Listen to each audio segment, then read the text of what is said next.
The Senators remove the interim tag from Steve Staios and solidify their front office as the Maple Leafs finally cut ties with Ilya Samsonov. Hey everyone, welcome into a New Year's edition of Off the Post. Rob Wong, joined alongside by Toronto Sun sports columnist Steve Simmons and Postmedia hockey columnist Bruce Garrioch. Guys, our first video of 2024 and a lot of news to talk about. We'll start with the Ottawa Senators finally making it official on Sunday, making Steve Staios, their GM, removing that interim tag and adding Dave Poulin and Ryan Bowness to the hockey operations staff. Bruce, what are your thoughts on all of the moves? Well, I'm not sure any of it is a surprise. I think one of the things you knew coming into this was that when Michael Andlauer took over this team, Steve Staios was going to be the general manager one way or another, and they really didn't conduct a search. I don't think it's any surprise that Steve Staios is now the president of hockey operations and the general manager. I think when you talk to Michael Andlauer and you talk to Steve Staios, they talk the same way. I mean, these two are tied together. They think the same way. They like to operate the same way. Bringing Dave Poulin in as a consultant or a senior VP of hockey operations. He spent 10 years in the booth. I know he didn't have a very good record in Toronto on end. I know some of the decisions there are getting panned. But I think he's got an opportunity, having sat back, watched his team as an analyst for TSN, and seeing how this team ticks, that look, Steve Staios is going to have the final say. Dave Poulin, a very experienced hockey person, will just be another voice in the room who will help make some of those decisions and help this team with contract negotiations, which is something they need. Steve Staios doesn't have any experience at the NHL level, but I do think, Steve, what we're about to see here is you now have three people in that front office in Michael Andlauer, Steve Staios, and Dave Poulin, who have no ties to any players on this roster. There are going to be decisions made, and there's going to be some surprising decisions made. Well, they have to do something right from the start, and that maybe it's the hardest thing to do in all of sport, and that's create a culture, and that's a culture of winning. And this is what you're here to do. You're not here to get paid. You're not here to all the other things that go along with being a professional athlete. They have to walk into a situation where there's a roster that's reasonably credible, and Steve Staios, Dave Poulin, Ryan Bowness. Those are three people in the hockey world, all highly regarded. You can be a great guy. You can be a wonderful guy. You can be everybody's friend. And they are. Everybody likes these guys. Everybody respects these guys. You can like them, then you can respect them. But they have to do the hard thing. And that's go in there and create a new culture. It's about winning now with the Ottawa Senators. And that's what they have to do. And I don't care how good a guy Dave Poulin is. And I don't care how good a guy Steve Staios is. These are people I've known a long time. I have great regard for them. I have great regard for Ryan Bowness. But I have great regard for John Davidson and Jarmo Kekalainen in Columbus. And they're last in the NHL or close to that. So sometimes it's hard to do the job that they've been hired to do. And that's the reality of you can have the best guys in the world, you can have the worst guys in the world. Getting that done is really the issue. It'll be interesting to see, though, what decisions they make with this roster, because there are some decisions to be made. They have no ties to Brady Tkachuk. They have no ties to Jake Sanderson or Jacob Chychrun or Thomas Chabot or Josh Norris or Tim Stützle. Now, look, Norris, Tkachuk, Sanderson, Stützle, they're not going anywhere. I don't think Chabot is either, but they didn't bring in Jacob Chychrun. They didn't bring in Vladimir Tarasenko. They didn't bring in Dominic Kubalik. There are good. I know for a fact they'd like a third or fourth line tough winger who can play. I think these guys are going to be very active before the trade deadline. And the other thing is, they also have to find a head coach. That, to me, is the most important thing they have to do. They have to establish who the coach is. You start there, you go GM to coach to players. You got to do it that way.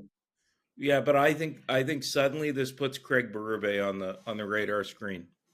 Why Berube as opposed to Jay Woodcroft or anybody else? Because Staios has worked with Jay. I don't think he's worked with Yeah, Berube. I think if he wanted to hire Jay Woodcroft, he would have. I just don't see. I look. I can be wrong.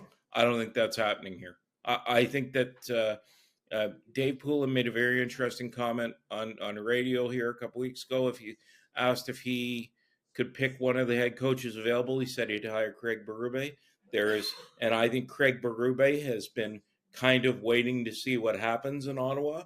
Now that there's a management group in place, he might show a little more interest. I think they've reached out to Craig Berube, and he kind of wanted to wait and see. Well, things have changed here. The landscape has changed here.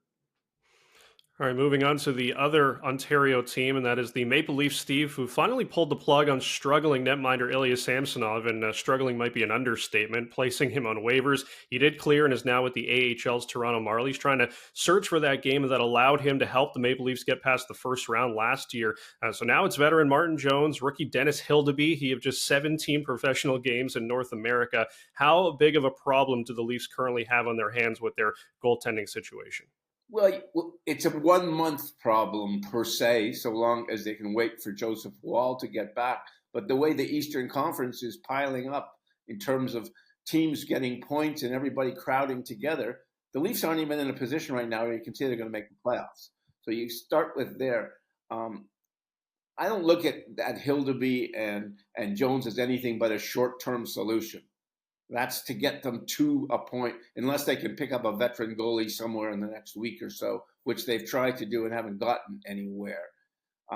The amazing thing to me, by the way, the Leafs have sent Samsonov to the Marlies to not play for the Marlies. He's not going to play. I'm not even sure he's going to practice with them. He's going to be with their staff of 712 advisors and trainers and people and analytics people and all that. It's they have the most people or the worst people, depending on the perspective in the NHL, to supposedly fix a problem like this. A talented guy who's lost his way, but all of their people couldn't put Humpty Dumpty back together again this year, and I don't know why give them 2 weeks, with these gurus or whoever they are. The Leafs have more people to do more things than any team in hockey. It's an enormous waste of money, but if they can't fix Samsonov, they have to go on and find a goalie who can play 30 games or 40 games, assuming, and I'm assuming now, that Joseph Woll can be a starter. And there's no natural assumption that that's going to happen. Well, and it's interesting, Steve, because I kind of get the feeling that the next stop for Samsonov is Robidoux Island, right? Like they'll find a way to find out that he's got some kind of injury that won't allow him to ever play again. I mean, that's been the way they've operated over the last 15 years. And, this all started with Kyle Dubas's, and for lack of a better word, arrogance and thinking he could fix Matt Murray. And, and now Matt Murray is on Robidoux Island. So I look at this situation. If I were them, I would give the Montreal Canadiens whatever they need to get a guy like Jake Allen or maybe a younger guy like Caden Primo, and then go from there. And from what I'm told, the Montreal Canadiens are asking for the moon for any of their available goaltenders. Like, the price is unreasonable. Yeah. Teams like New Jersey are asking, Leafs are asking. There's 5 or 6 teams that are looking for goalies right now. So it's not any one team. There are no real goalies of consequence available. And it's like having no houses for sale and 7 buyers. Where are you going to live? And that's the problem right now. And nobody's going to give you a favor. Nobody's going to say, "Oh, here, we'll give you this guy for a second round pick or something." That's not going to happen here. So they're going to have to rely on Martin Jones, who wasn't in the NHL to start the season, and rely on Hildeby, who probably shouldn't be in the NHL yet, if at all, and hold your breath for a team that doesn't play defense very well. All of these things do not exactly add up to a whole lot of success at a time when the Eastern Conference looks like just a mush of middle teams, and the Leafs are in that mush of middle. And they haven't been. By the way, all the same people who have been trying to put Humpty Dumpty back together again, now are the same people for the last month who've been trying to do it and haven't gotten any success so far. This guy is as lost as any NHL goalie, Bruce, I've ever seen. Well, and the one thing, and I know we got to wrap up here, but the one thing you can say is, as far as goaltending trouble goes, Rob, the Leafs aren't alone. There's a lot of teams right now that are looking at their goaltending going, oh my gosh, are we going to get to the next level with this? Yeah, never a dull moment when it comes to goaltending in both Toronto and Ottawa, unfortunately, Bruce. But as always, leave your thoughts in the comments section below. For Steve Simmons and Bruce Garrioch, I'm Rob Wong. Thanks for tuning in, and we'll talk to you next week on another Off the Post.